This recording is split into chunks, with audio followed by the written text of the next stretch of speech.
The nursery was down the hall, and our little girl, Iris, was sleeping. Or at least, I hoped she was. New parenthood had been a brutal, beautiful blur of sleepless nights and soft-skinned moments. My wife Cordelia and I were running on fumes, but we were a team. I was working from home in tech support, and she was on maternity leave. The fancy baby monitor, a gift from her sister, was our lifeline. It had a video feed and a microphone, and the app was on both our phones.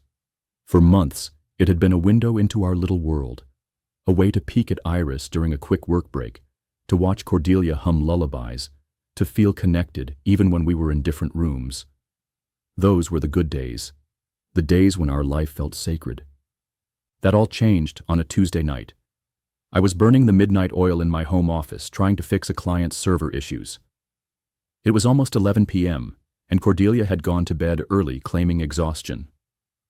I decided to check on Iris before calling it a night. I opened the app on my phone, and that's when I heard it. A sound that wasn't coming from the nursery. The audio was broadcasting a conversation from our bedroom, right next door. My initial thought was that she was on the phone with her mom or sister, a late-night call to unwind. But then I heard a laugh, a soft, intimate sound I hadn't heard in months. A cold dread seeped into my bones. "I wish you were here right now," she whispered. My own name, Marcus, felt like a stranger on her tongue. I froze, staring at the screen. The green audio bars pulsed like a frantic heartbeat. I told myself it was nothing, a moment of confusion. But then a man's voice, faint but clear, replied, "Soon, babe? Tomorrow, when he's at that client meeting." My world tilted on its axis. My hands trembled, my grip on the phone going slack. "I can't wait to touch you again," Cordelia whispered. "It's been too long," the voice replied. 3 days, she corrected. "But who's counting?" I reeled back, trying to make sense of the words. 3 days. That was the day I had been working late on an emergency server issue. I hadn't gotten home until nearly midnight. The pieces started to click into place with a sickening finality. I wanted to burst into the bedroom, to rage and demand answers. But a different, colder instinct took over. I needed to know the full extent of the betrayal. I stayed in my office, listening to my wife of 4 years plan an affair in the very room where we had conceived our daughter. The man's name was Derek, a client from her firm. Divorced, no kids. The opposite of everything I was, and apparently everything she wanted. "Marcus knows something's different," she said after a pause. "He's been asking more questions about where I go during the day, who I text. I think he found the receipt from that restaurant." The receipt. I had found it a week earlier in her purse when she had asked me to grab her charger. It was for dinner for 2 at a place across town. When I asked her about it, she said it was a friend from college. Another lie. "Maybe we should cool it for a while," Derek suggested. "No," Cordelia's voice was firm. "I'm not going back to that life, pretending to be happy, pretending he's enough." Those words, pretending he's enough, cut deeper than any knife. We had been building something together, or so I thought. We were saving up for a bigger house, planning trips, navigating the chaos of new parenthood. All this time, she had been faking it. The conversation went on for another 20 minutes. They talked about hotels, the lies they'd told, and how long it had been going on. 8 months. It had started when she was 4 months pregnant. While I was assembling the crib and painting the nursery, she was falling in love with someone else. I sat in my office until 3 a.m. staring at the wall. Every memory from the last 8 months, every "I love you," every kiss, every intimate moment, was now tainted. All of it, a lie. The next morning, Cordelia was a master of deception. She made coffee, fed Iris, and kissed me goodbye before I left for my client meeting, the very one Derek knew about. I couldn't focus. All I could do was check the baby monitor app on my phone. Around 2 p.m., I saw movement in our bedroom. 2 figures on the small screen. I watched as my wife betrayed our family in real time. It was the moment I stopped hoping for a different ending and called a lawyer. Her name was Patricia Winters, a family law specialist. I found her through a colleague who had been through a messy divorce.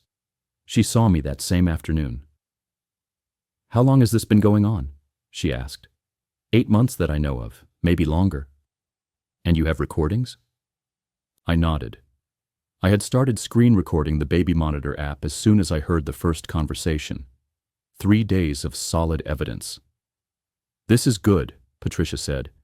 "In cases involving infidelity, especially with a child, evidence like this can significantly impact custody arrangements and asset division. The recordings from your own baby monitor in your own home are admissible." I hadn't even thought about custody.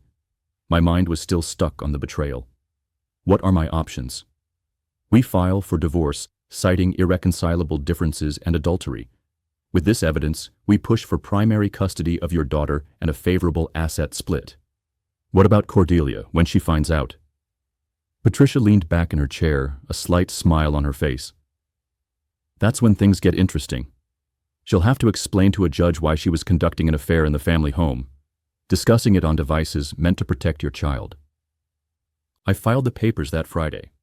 Cordelia found out on Monday when the process server showed up at our door. I was at work, but I watched it all unfold through the baby monitor app. The irony was not lost on me.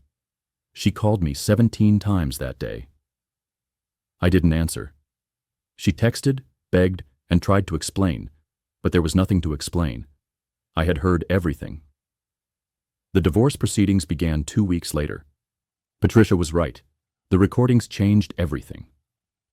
The judge was not sympathetic to a spouse who had used family resources to conduct an affair while their partner worked to support them. Cordelia tried to claim the recordings were obtained illegally, but the law was clear. The baby monitor was community property in our shared home. I had every right to access it. Derek was a ghost as soon as the legal papers started flying. A messy divorce wasn't part of his plan. In the end, I got primary custody of Iris. Cordelia gets her every other weekend. The house is mine, along with most of our shared assets. She has to pay child support. But the real victory wasn't financial. Last week, Iris took her first steps. She toddled across our living room and straight into my arms. For the first time since the nightmare began, I felt genuinely happy. Cordelia wasn't there to see it. She was probably somewhere else, telling a new friend how her life fell apart, how her husband found out about her affair through a baby monitor, and how she had to stand in front of a judge and explain why she thought our family home was the right place for her betrayal. I still use the baby monitor every night, but now it only picks up the sounds it's supposed to.